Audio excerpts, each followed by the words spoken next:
Hello friends, in today's video we are going to discuss how to work out accrued interest. Accrued interest is required particularly in case of bonds. So first we need to understand what is bonds. Bonds are debt instruments issued by corporates, even government, and through this instrument they raise the money from the market, which has been subscribed. These instruments are subscribed by the many market participants. It could be another companies, it could be banks, it could be individuals, as the case may be. But the basic objective is to raise the money from the market. So let us assume there is a bond is there, which is issued by a corporate. The issue date of this bond is 1st of May 2021.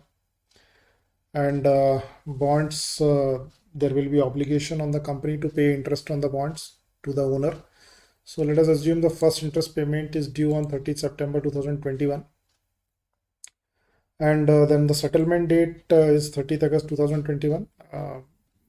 Just assume that the present owner who has got the bond issued in his favor on 1st May 2021 has got another buyer for the bond, and he wished to offload the bond. So he has offloaded the bond or sold the bond or transferred the bond on 30th August 2021 to some other participant.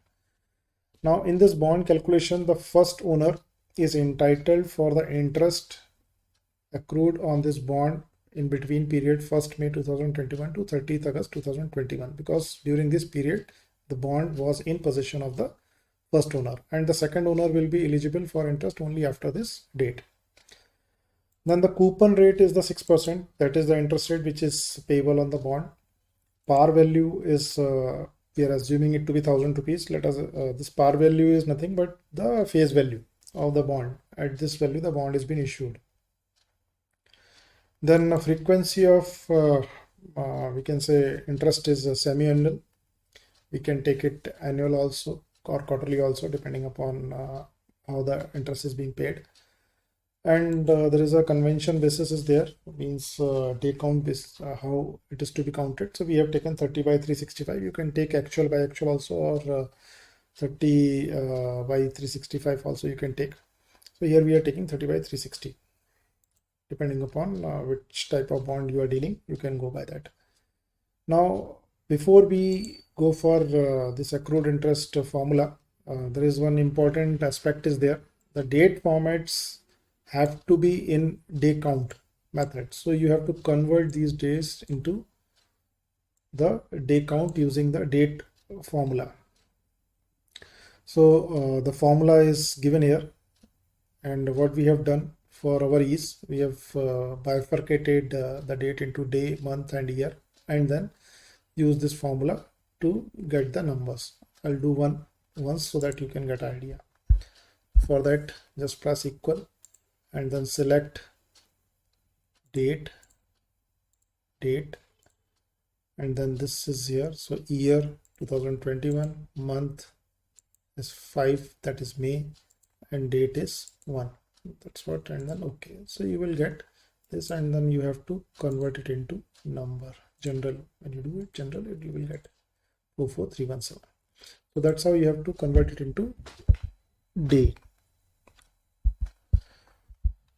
Then let's start our calculation on accrued interest. So put equals to, go to insert function. From here you can select the accrued interest formula, that is ACCRINT. Then first is the issue date. So this is my bond issue date.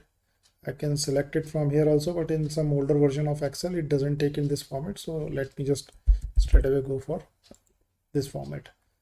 Then the first interest payment date is this, and the settlement date is this, and rate is 6%. Par value is 1000. Frequency of coupon payment, you can see it from here, is 2, and basis is 0. This by default we have to keep it true. If you want to check it, you can check it here also. What does it says?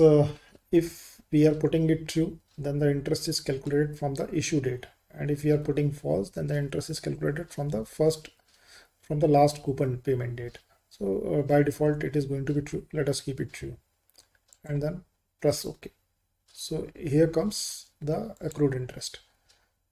1983.33 is the accrued interest. So that's how this formula is being used for the bond calculations. Thank you. We'll meet again with some other formula.